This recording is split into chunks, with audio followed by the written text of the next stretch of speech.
Hi, I'm Tammy Potter, and welcome to the Pregnancy Process Podcast, a show designed to help you navigate the hugely transformative journey to motherhood, where you'll hear the unique experience of experts in this area and the incredible stories of women sharing their conception, pregnancy, and postnatal journeys so that you can have a healthier, more informed pregnancy. And in today's episode, I'm talking to Dr. Kate Huppatz. Kate is an associate professor in sociology at the University of Western Sydney, where she specialises in gender work and family, including motherhood.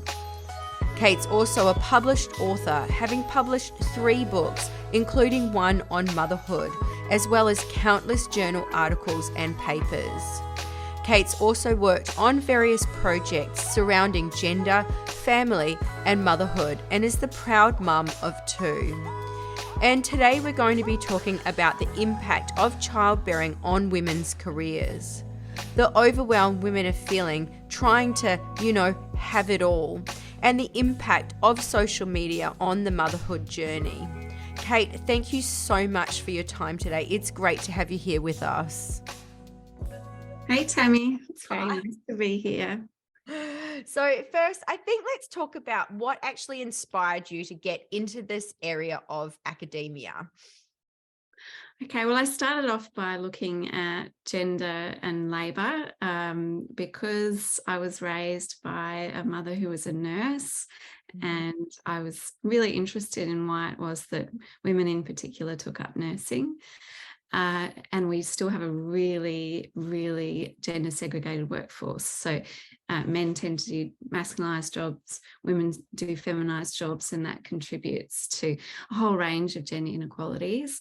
So that was my primary interest. But then, as I got older and I had children myself, I was interested in the family piece of that puzzle. So why is it that when women have children, they have particular career barriers that they experience? Why is it that a lot of women give up work? Why is it that, when we look at the work that happens in the home, it's still women who actually shoulder the burden of that unpaid labour? So my own personal experience very much channeled my research interests, and that happens quite often, I think, for sociologists and psychologists and people, in these human type fields. So talk to me, how has your own motherhood journey, it's obviously influenced it, how has it impacted or influenced your career and shaped your career?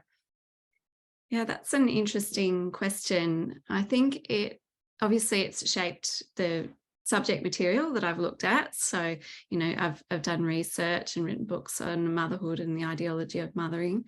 But it's also shaped my trajectory as well. So academia is a little bit different from other jobs in that it is more flexible. Even before the pandemic, we had quite flexible work conditions and that we could work from home a lot.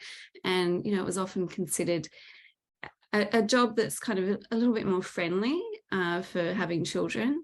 But what I found out is that actually the work demands are really extreme. And so although we have really progressive gender policies in academia, and so, have had longer maternity leave and embraced paternity leave, a lot of institutions before other organisations did, the fact that our jobs are so demanding makes it very difficult to balance family obligations with work obligations. And that does mean that you see less women becoming full professors, less women in leadership positions, because, that time that we need to spend having maternity leave, having time out from the labour force, and then also compensating for, the lack of contribution that men make in the home if you're in a heterosexual relationship, all those things actually impact our careers, and it impacted my career personally as well. So I might have seen myself progressing through the various stages of academia much quicker if I hadn't had children. I wouldn't to change having children and all. They're absolute Of course delight. not. Yeah. But you know, there's no denying that it does interrupt women's careers having children, and it definitely did for me as well. Yeah. So in terms of that, your career is viewed as a little bit more flexible. Yeah. However, the reality of that is actually quite different. So how has that impacted things at home? Because from an outside perspective, it's meant to be more flexible, but from the reality of that, you actually don't have that amount of flexibility. So how have you managed that in your home environment? Yeah, well, I mean, the flexibility meant that, so I have a partner who has a very demanding long hours job and in the private sector, and has had less, you know, leave entitlements than what I have. So it has meant that I could step up and take on the lion's share of the caring work. But, you know, it has meant too that I've had to work hours that, you know, are non-traditional in order to get things done. So if I want to get a book written, I have to get up at 4 a.m. in the morning and get that done before the kids get up. And when they were younger, that was pretty challenging. So, you know, it does place undue pressure, I think, on women, you know, trying to actually get the workday done at home and the workday done at work. And so for me, it has meant a lot of negotiation. My partner's fairly supportive, and, you know, at times where I've had big looming deadlines, I've been able to say to him, look, you need to step in and do more right now, just while I get this in, and then I'll step in again while you've got your deadlines. So there's been a lot of negotiation personally for us on the home front in order to, you know, keep the ship afloat, so to speak. Right. Yeah, of course, because you've both got quite demanding jobs. So the navigating a household with two children when you've both got very demanding jobs would be quite difficult and take a lot of negotiation. Yeah. So how do you view the impact of pregnancy and childbearing overall on women's careers? Oh, it has a quite a substantial impact for many women, unfortunately, still. You know, we are seeing slow change, but really, you know, we need to have quite generous organisational and society policies in order for women to be able to fully participate in work. So, you know, we need to allow for a generous maternity and paternity leave. We need carers leave. We need childcare policies that ensure that we have universal access to childcare, so women aren't trying to make that decision about whether or not they can afford childcare and go back to work at the same time. So, you know, there's a lot of prohibitive factors that prevent women from fully participating in the workforce, which means in Australia we have quite low workforce participation compared to other rich nations. And also we still have quite strong gender norms around mothering, and, you know, there is an expectation too that you know, people still tend to think of childcare as women's work, and that puts pressure on women to again take up the lion's share of the caring role in the home. So, you know, there's no doubt that women have had to prioritise that unpaid care work, and that means that they haven't been able to participate in the labour market in the same way as men, and still don't. I mean, I know just from not personal experience, but working with women who actually are the main provider in the home, and just I guess the mother's guilt that they have to, you know, they're the main provider for the family as the mother, which is already going against the standard gender role here in Australia, or just typically, and the mother guilt that they feel, you know, missing out on doing the school drop-offs, and that feeling where they they turn up one day to do the drop-offs, and the other mums don't actually know who and they're like, oh, you're such and such's mum. Oh yeah, we haven't met you yet. And just that guilt and that feeling where yeah, mother guilt is so real, and men just still don't tend to have that kind of pressure put upon them. And so, if you meet a man, particularly men who are in straight relationships, who have demanding jobs and have not been able to spend much time with their children as they grow up, they are much less likely to express that feeling of guilt, because there is that assumption that still that children are best placed with their mothers, and that it is women's role in order to raise children, and that's not fair on men either, because it actually pushes them into the breadwinner role.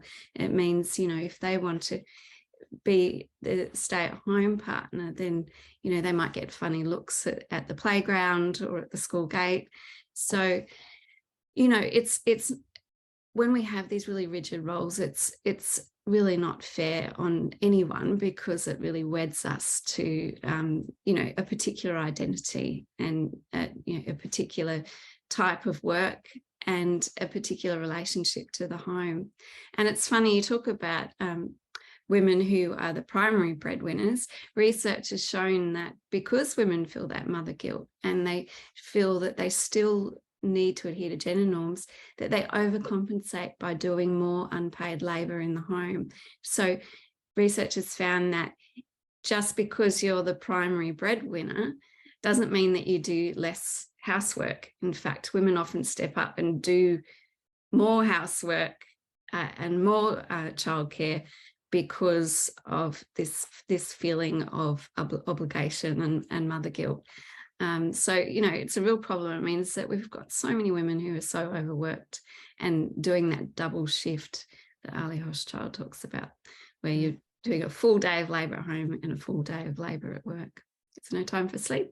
No, there's not. And I mean, we are actually, we do come from probably the first generation where we were told that we can have it all, we can do it all, we can have the careers. Like our mothers probably didn't have the same career pressure on them, and their mothers certainly didn't. And I personally am seeing so many women that are from a similar generation that have been told that we can have it all. But what I'm actually seeing is a whole generation of women who are like trying to achieve this, but they're just consistently overwhelmed, they feel like they're not actually doing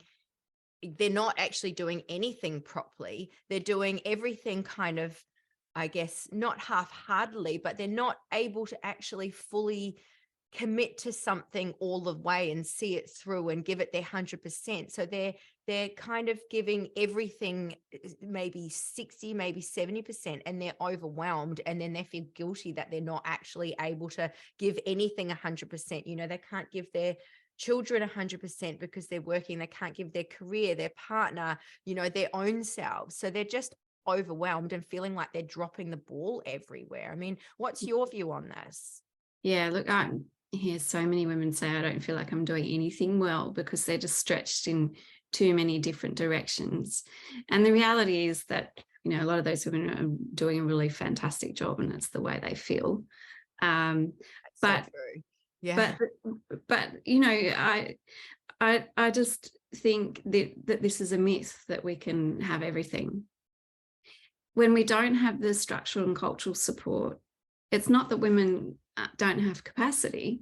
It's just that they need the support in order to do all these things. So if they want to be in paid work, then they need to be supported to engage in paid work. The childcare piece is really important. Like, women need free childcare. It needs to be universally available. It needs to be flexible, so you can do shift work, long hours. The way that school is set up, even, the school hours, they just don't work for the working day, and working days are getting longer and more variable as well.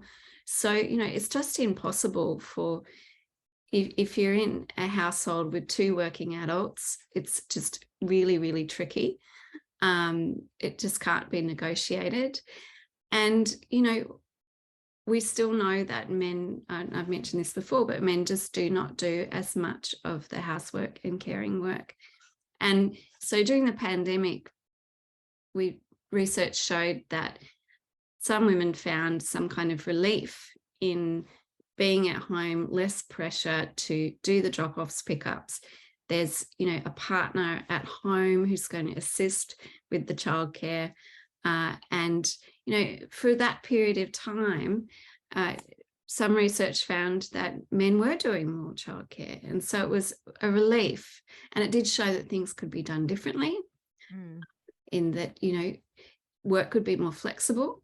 A lot of men find that their workplaces aren't flexible enough as well. So we found work could be flexible, that men could do some of this, more of this unpaid work, and also childcare was more accessible too, and it was supported by the government. So, you know, things can change, things can be done differently.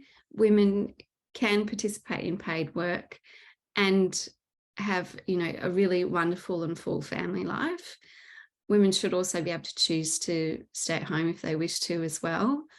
But all those choices need to be fully supported by partners, family members, and also government policy, workplace structures, so that it's not just up to the individual woman trying to actually shoulder everything and make all these adjustments and choices in order to make this arrangement work for them. We really need to understand, you know, that this is a societal problem, and so we need societal solutions. Otherwise we end up like some countries have ended up where they've got really low birth rates because women are saying it's too hard, I'm not going to do it anymore. And that has societal consequences, you know, that has generational consequences. So we often individualize these issues, but these are big, broad social issues that will have knock-on effects for the whole of our culture and society. So I think that answers your question. It really does, but and it also like kind of segues nicely into the next thing that I wanted to ask you, and that's, you know, like, how do you see the future when it comes to women's roles in the family and at work? Because I mean, you know, there's been so many, like when you look at over the last 2 to 3 generations, it's completely different. We've gone from, you know, our grandmothers, great grandmothers, you know, like 2 to 3 generations, they were all pretty much stay-at-home mums. Like I think it was the World War that kind of changed women's place in the workforce, which wasn't actually that long ago. And in such a short space of time, we've seen so much change. So when it comes to the future of like what it looks like when it comes to women's roles in the family and at work, how do you see that, and what kind of things, like how do we make these changes possible that allow for this change?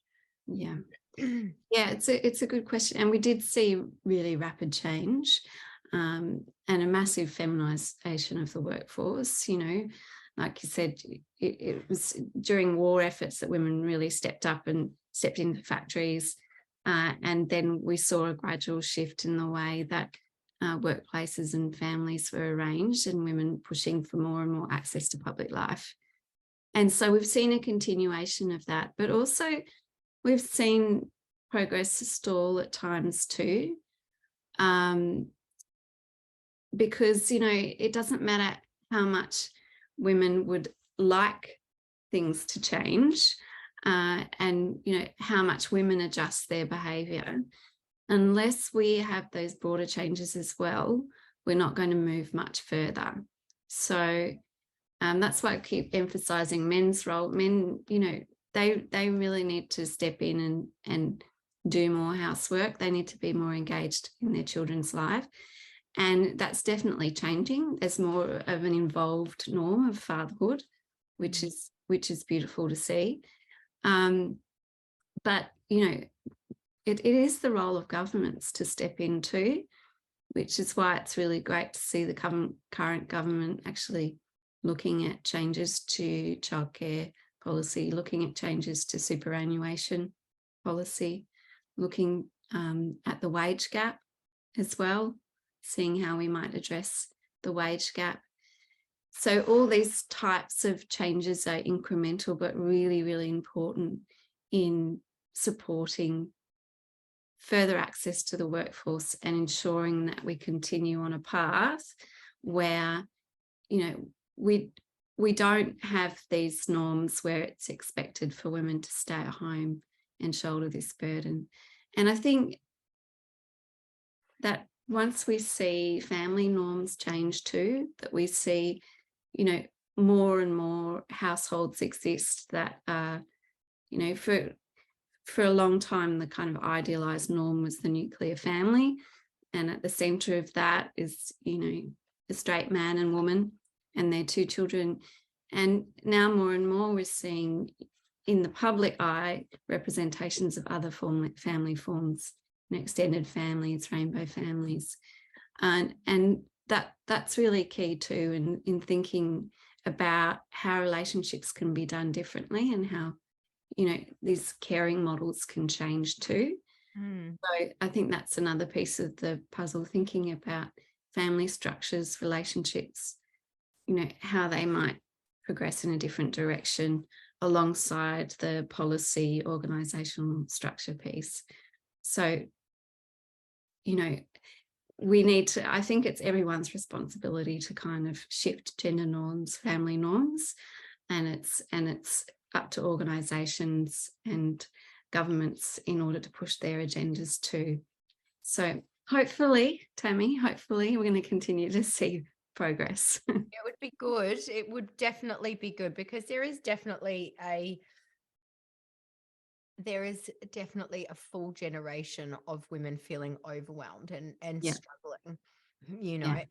and I think especially when it comes to the family unit, what this is then teaching the next generation or their generation of children is that it's almost like ingraining it, that this is kind of the way that things are, and the mum just rushes around and does everything while the dad sits there and has his breakfast in the morning, while mum's like drinking a smoothie, quickly running around, like, if getting everything ready, and off dad goes, but then mum goes to work as well after having already done so much work in the morning, and then come home and it's like the reverse of it. And that's a really important point. We need to think hard about how we're modeling our gender relationships and gender norms, and think about what our children are receiving. And parents aren't in total control of that, because, there's wider media forces as well. Goodness, I can't get my children off TikTok. And so I feel like that's playing a big role in socializing them at the moment. Yeah. But, it's really, really key that kids see gender being done differently, that they see men in caring roles, that they see women doing jobs in the workforce that used to just be the domain of men. It's, once they, if you can't see it, you can't be it. So, we really need to actually model different ways of being if we want change to happen. Absolutely. That's such a good point. And talking about social media, I mean, social media, when it comes to motherhood, I definitely think that social media has added just a whole other layer of complexity when it comes to being a mum and the idealized view of pregnancy, and because it's literally a highlight reel. Right. And I mean, even though, yes, there are definitely pages out there that show more of the reality of it, it really is a highlight reel. So even for me, you see so many pages of these like beautiful pregnant women, and then you see like the perfect earth mothers with 4 children and they're perfectly made up, or the mum and the daughter that are wearing the matching outfits. It's I think it just adds a whole other layer of complexity onto the journey of motherhood. And I'd love to kind of like know how your thoughts on this. This is like a kind of multi-tiered question, this one. So I'd love to hear like your thoughts on this, but also like how you've kind of managed to navigate that on your own, but also kind of what advice do you have for other mothers and new mothers when it comes to social media? And then I guess there's another layer under that when it comes to the children, because like as your children get older, you're saying that your children are kind of being raised a little bit like by TikTok at the moment. Yeah. I don't know if I should admit that, should I? But that is the reality. If it's not TikTok, it's YouTube. Yeah, that's right. And it doesn't start at 16. It starts at 2. It starts at 3. And you've got young kids sitting on an iPad watching other kids play with toys. Yeah. Like, I mean, I don't have kids, that. So but it just seems so bizarre to me that it's like, who wants to watch a technology of another kid playing with a toy? Just go play with the toy. Yeah, look, I mean, this is a tough question, and I I know, think I'm sorry. It's very no. I mean, I think if we knew how to, I think everyone's grappling with social media and how to deal with it, as parents in particular, but also in their own, individual consumption. There's no doubt that social media has been positive in a lot of ways. It's been a way for mothers to connect and share information, and even share that motherhood is not all it's cracked up to be sometimes, so that a lot of women have felt that it's a less lonely journey because of the social media connections that they can make. And mummy blogging has been a big part of the boom of social media connections.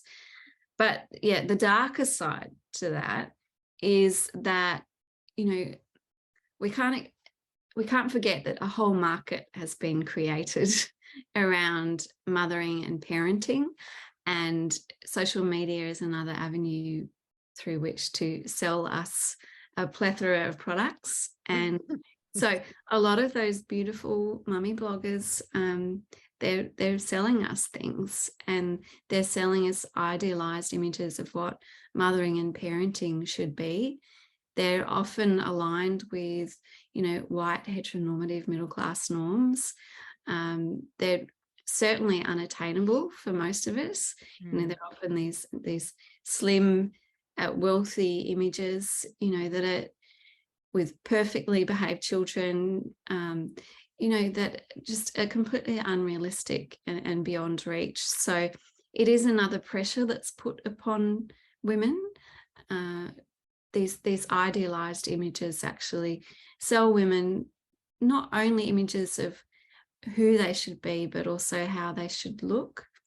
And I don't think that there was that pressure so much in the past to continue to look gorgeous, slim, fit, healthy as soon as you have a baby, in the way that there is now. So that, I think that's really, really tough, and it's very hard to do. But I think that women need to remember that you're being sold these idealized images, that they are unattainable.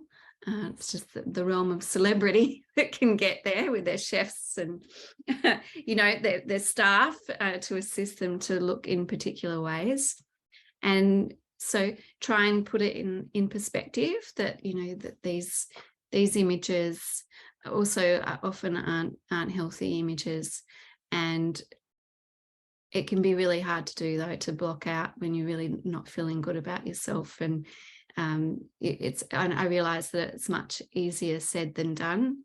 For me personally, I don't engage too much with social media. I feel the overwhelm of it. So, I have really limited presence on social media and mostly engage for work. And then for my personal life, I gave it a go for about 5 seconds and then decided to drop it, because for me personally, I find it overwhelming trying to keep up with social media alongside work, family, all the other demands that we have in life. And I did personally feel like it was making me feel unhappy about myself. So, I've been through that whole journey. And that's why I worry about my children too, when they're, constantly looking at social media. I'm worried about how it makes them feel about themselves. And we know that girls in particular, their mental health suffers from the various images that they see. And it's, you know, it's really hard to seclude your children from those damaging ideals. I think all you can do is just keep talking to them, and make sure that they're aware that, you know, this is a market, that, you know, you're being sold things, that these idealized images are beyond reach. They're also, you know, racist, sexist, classist, all those things for the most part. And although we might gain some pleasure in looking beautiful and looking at beautiful images, there's a lot of damage that is done by them too. So trying to give them that whole perspective, and realize again that, you know, these more and more men are being subject to beauty ideals, but really not to the same extent as women. So, you know, if they can take that step back and take a look at it from that perspective, you can really see how it's part of this problematic wider sexist discourse where women are being regulated to be a particular type of person. And it really stops you from spending your psychic energy on a whole range of other things that you could be pursuing, you know, and really being in the moment and living a full life. But even, I think it even stops some women actually genuinely connecting with the experience of motherhood, you know, because they're so,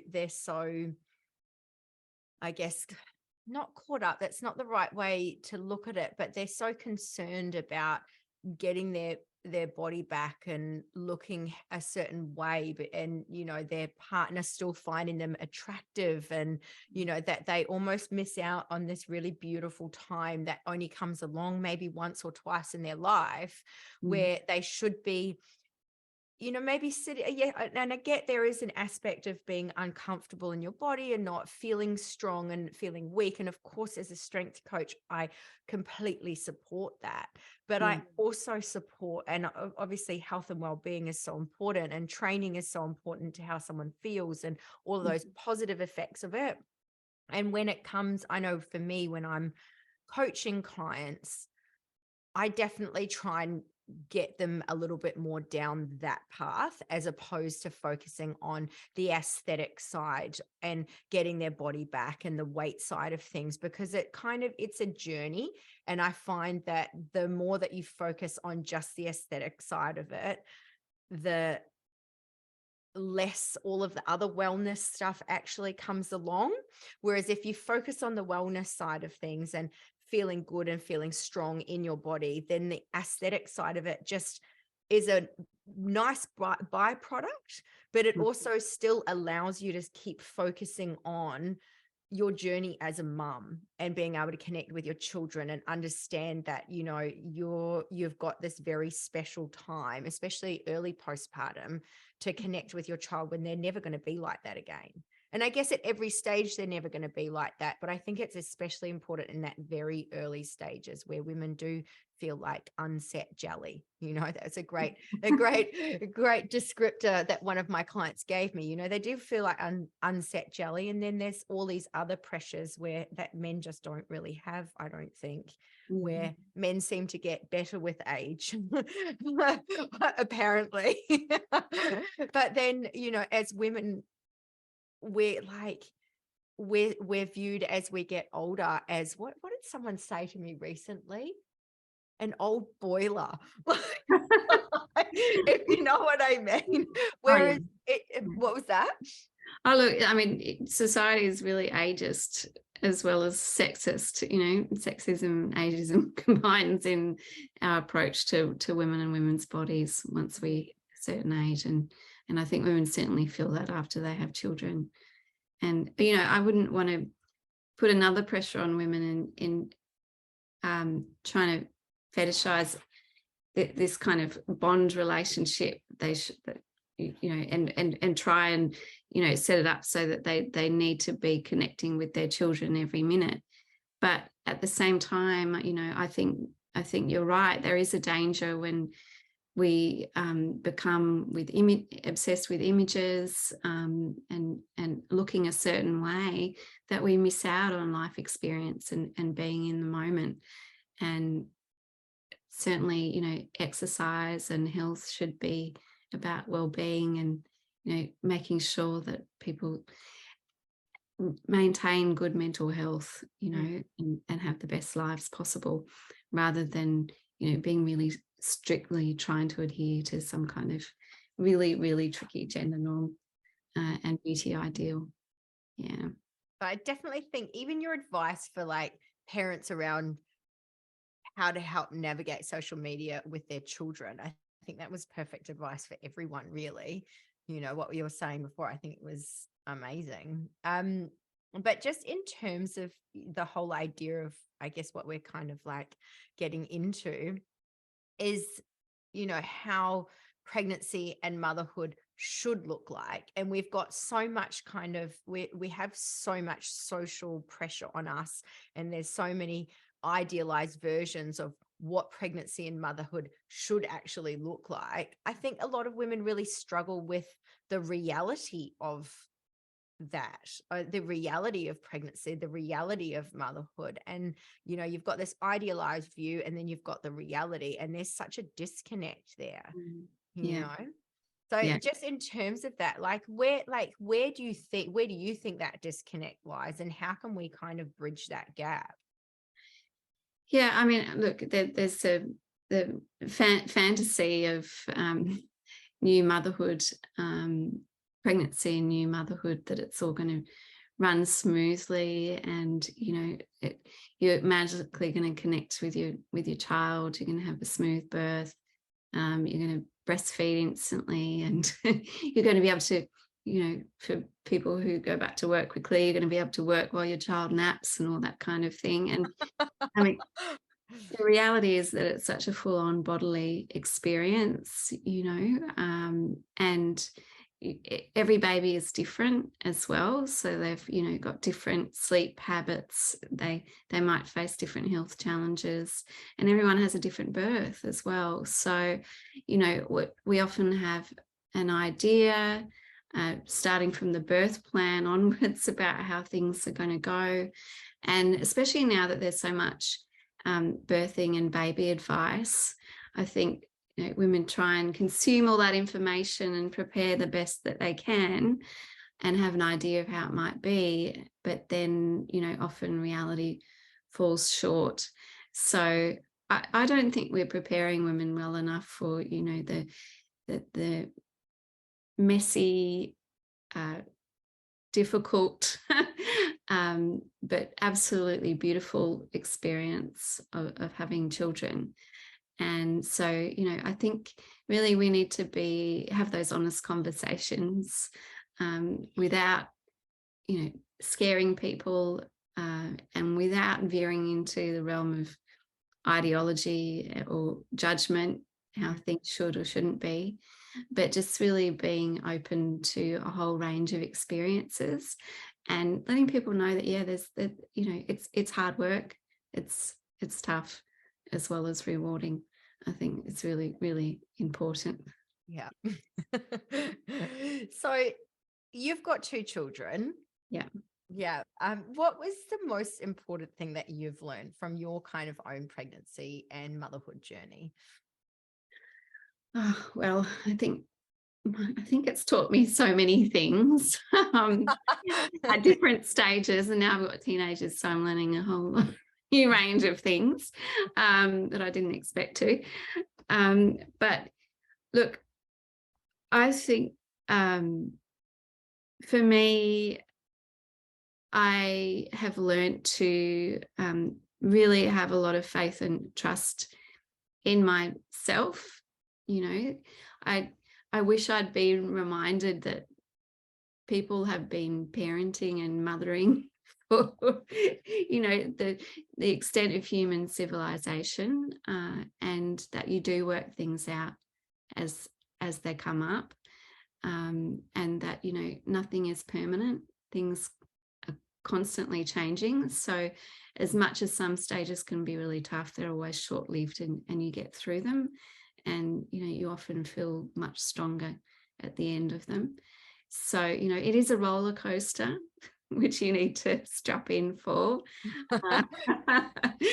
But again, I wouldn't change it for the world. So as tough as sometimes have been, I have got through it, and my children have got through it, and we've come through the other side. So, you know, women are strong, and you know, we can face these challenges and get through them. I mean, one big thing for me in the early years was neither of my children slept very well. And, you know, in the middle of the night, I can remember thinking some of those nights just went on forever. And when my first child hit one and she still didn't sleep, I had a bit of a meltdown. So I just, for some reason in my mind, I thought by one, she'll sleep. That's going to be the magic age when she sleeps. And of course, it didn't happen. Yeah. So, you know, at times that was really tough, and I went back to work quite early, and I thought, how am I ever going to get through this? And it's, you know, when you're sleep deprived, it's really hard to maintain everything else that you need to maintain in your life, including your mental health. But, you know, I mean, when you're sleep deprived, it's hard to even string a sentence together. oh, absolutely. Your brain just does not work properly. And, you know, everything can seem a lot more dramatic than what it actually is. But we got through those years. And surprise, surprise, now I have teenagers and I can't get them up. They want to sleep until midday. So, you know, everything. Standard teenage behavior, huh?